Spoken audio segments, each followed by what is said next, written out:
Hello everyone, if you're trying to play Hytale and you keep getting this error, fail to start server with the error component type in Archetype cannot be null, then you have come to the right place because in this video I'm going to show you how easy it is to fix this annoying problem on Hytale easily. So first off, what you're going to do is you're going to go to your Hytale games folder. So just open up your start menu, right here run, and then right here app data.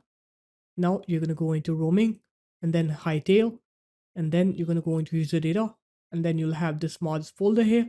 So just open up the mods folder.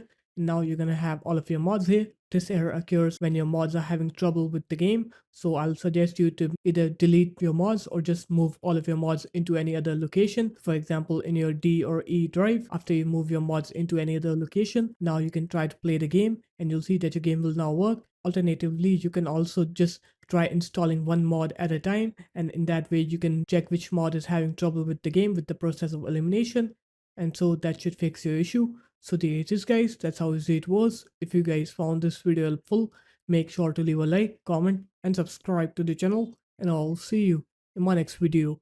Peace.